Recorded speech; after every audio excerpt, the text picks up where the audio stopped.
مه ناهیلي کېږه. دا لاندې بیان ما په 1 فبروري 2018 میلادي کې په کندهار کې په یوه غونډه کې کړی دی. اوس یې د حالاتو په مقتضا د صوتي پیغام په شکل تاسو ته وړاندې کوم. دا د الله عز وجل سنت او د طبیعت مسیر دی چې له هرې تیارې وروسته رڼا ده او هر ماښام پسې سبا وي. تر سختۍ وروسته اساني او تر زحمت وروسته راحت دی. شادي د غم په زانګو کې زانګي او بری د تکلیفونو په غېږ کې لویږي. همدا سختۍ دي چې ارامۍ ته خوند او مفهوم ورکوي.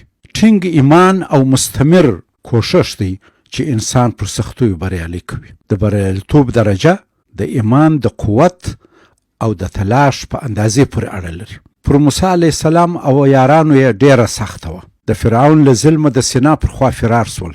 فکر یې کاوه چې تعقیب به نسي، خو فرعون او لښکر یې ورپسې وه.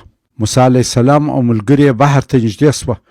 پوه سول چې فرعونیان یې اوس هم تعقیبوي. وبېرېدل چې څه به کوي. شاته فرعون او لوی لښکر او مخته بحر. د فرار بله لار نه وه چې څومره د فرعون فوج ورنږدې کېدی هغومره پر دوی د فرار دایره تنګېده او بیره یې ډېرېده. کله چې د فرعون فوج دومره ورنږدې سو چې دوی تر شا لیدی نو د موسی علیه السلام ملګري سخت وارخطا سول او علیه السلام ته یې وویل انا لمدرکون، یقینا ونیول سو. د موسی علیه السلام قیادت رشید، شجاع او پر مضبوط ایمان استوار زعامت و. خپلو ملګرو ته د دغسې سختې ناهیلۍ او شدید بحران په وخت کې پوره ډاډ ورکړي او ورته ویې ویل کلا ان معي ربي سیهدین، هیڅ کله نه، زما سره زما رب دی او هغه به ژر لاره وښي. هغه و چې الله عز وجل د لار هدایت ورته وکړي. دوی نجات وموند او فرعون او لښکر یې غرق سول. دلته د موسی علیه السلام پر خپل خدای عز وجل پوره باور او توکل و او قیادت یې رشید او شجاع. همداراز د ابراهیم علیه السلام او د کورنۍ کیسه یې رایاد کو. هغه خپله ښځه او ماشوم زوی د مکې په لویه سوځونکې دښته کې یوازې پرېښول. ښځې یې هاجر بیبي ابراهیم علیه السلام ته وویل چې آیا دا د خدای امر دی چې موږ په دا لویه بیدیا کې یوازې پرېږدې؟ هغه ورته وویل هو.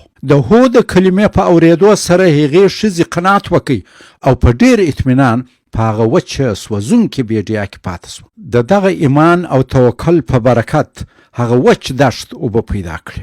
هلته ژوند جوړ سو او له هغه ځایه یو عظیم انساني تمدن راپورته سو. کله چې محمد صلی الله علیه وسلم او ابوبکر رضی الله عنه له مکې څخه یثرب یا مدینې ته هجرت کاوه او په لار کې په یو غار کې له دښمنانو پټ وه، هغوی هم په دغسې یو امتحان او ازمایښت کې واقع سول. دوی په غار کې وه چې دښمنان یې پر شاوخوا راوڅرخېدل او محاصره یې کړل. له دښمنانو څخه څو کسه د دوی د غار په خوله کې ولاړ وه او ویل یې دلته دي. ابوبکر رضی الله عنه وبېرېدی چې دښمنانو ونیولو.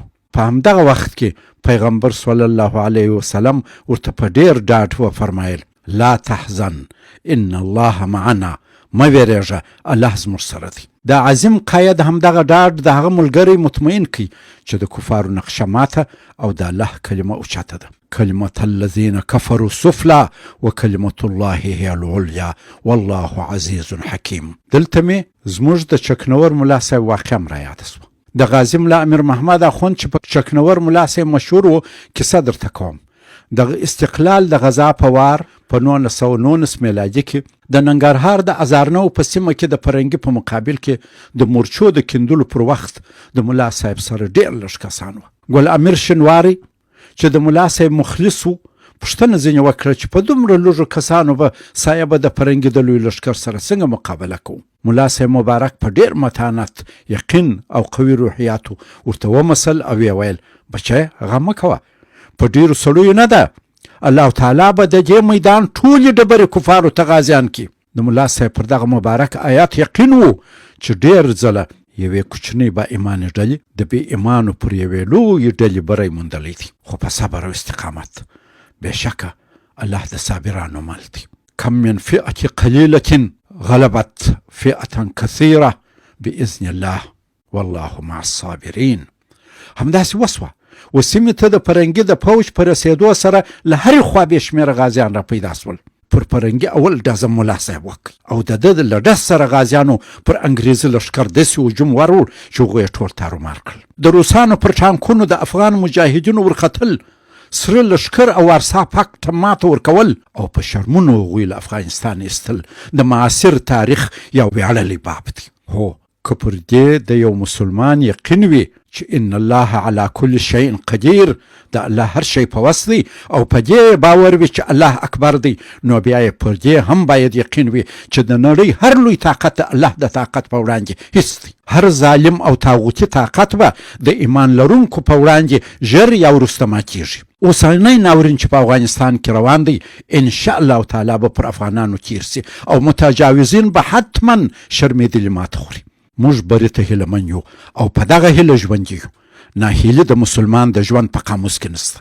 دا ځکه ایمان او یأس او ناامیدي ناهیلي دواړه په مسلمان کې د یو ځای نه سره جوړیږي.